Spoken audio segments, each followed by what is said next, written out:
Evan Marinofsky here for Bruins Rinkside, outside Warrior Ice Arena for day one of Bruins development camp. But I gotta be honest, development camp really was not the big story of Monday. Monday, the story was the fact that they introduced Jim Montgomery as the club's next head coach. And it wasn't just Montgomery who spoke, it was also General Manager Don Sweeney, Team President Cam Neely, and ownership in Charlie and Jeremy Jacobs. So, the big things from today, again, we will have development camp throughout, development camp stuff throughout the entire week. So today, again, is not going to be much development camp.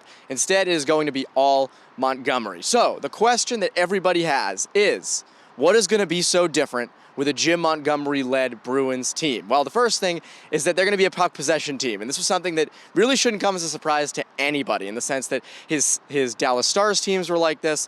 Denver, he was like this with the Pioneers.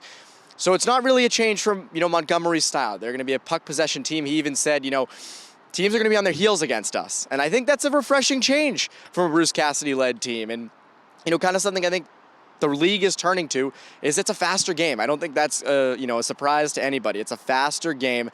And I think Montgomery's style will reflect that. Now, do they have the personnel to be faster? That's a good question.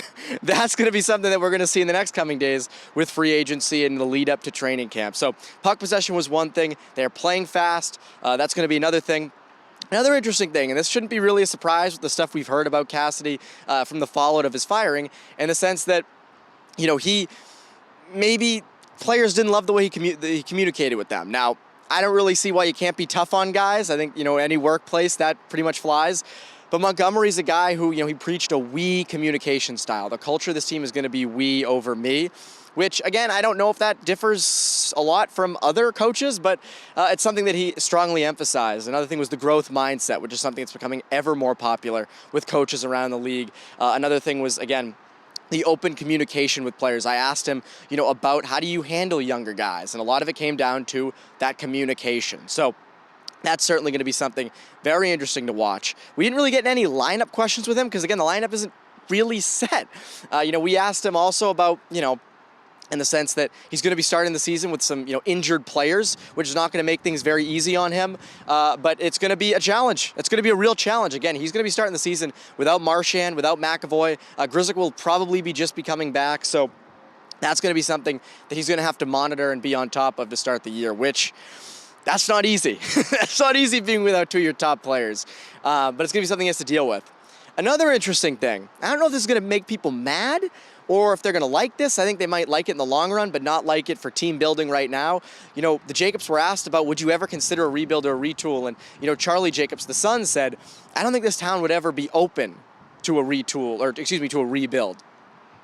And I think he's partially correct in this assessment. I also think, though, this team could use at least a retool. I think this team could easily use a retool. A rebuild, like the Blackhawks are doing, I don't think you want to do. But a retool down the line, even this year, might not be the worst thing in the world. But again, he pretty much said there's no real shot at rebuilding. They're focused on winning a cup. And I'll be honest, again, when this roster is fully healthy, again, there's still free agency to determine, how much, what this roster is going to truly look like. We'll get to David Krejci here in a second. But again, if when they get fully healthy, that roster at least makes the playoffs, and then you don't know what could happen. Now, I see them as a team, at least right now, that's probably first round and out, maybe second round. But again, they're going for a cup, and they said they're going to do anything to do it. So that's going to be something interesting to watch. David Krejci, the report today with David Krejci is that, they're negotiating, and Don Sweeney mentioned it. They've had many discussions. They've been talking. He said things seem to be heading in the right direction, said the same kind of Patrice Bergeron. So I don't think it's crazy to assume that next year it's going to be a top six, down the middle of Patrice Bergeron and David Krejci. It's an interesting thing to see.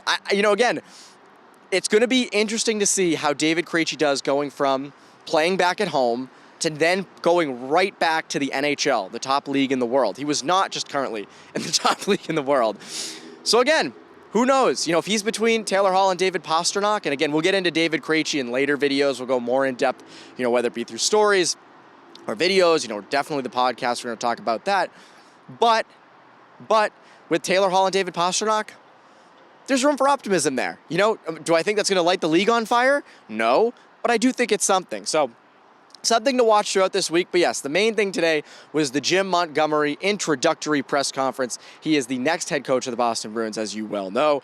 And again, we're going to have coverage from development camp all week. I think throughout the week, we have free agency on Wednesday, so that's going to take up Wednesday. But on Tuesday and later in the week, there's going to be more stuff from development camp that content you can consume from me. And so for all your stuff, for all your Bruins stuff, make sure to subscribe to Bruins Rinkside, which you're watching this on now, and make sure to follow me on Twitter at Evan Marinofsky.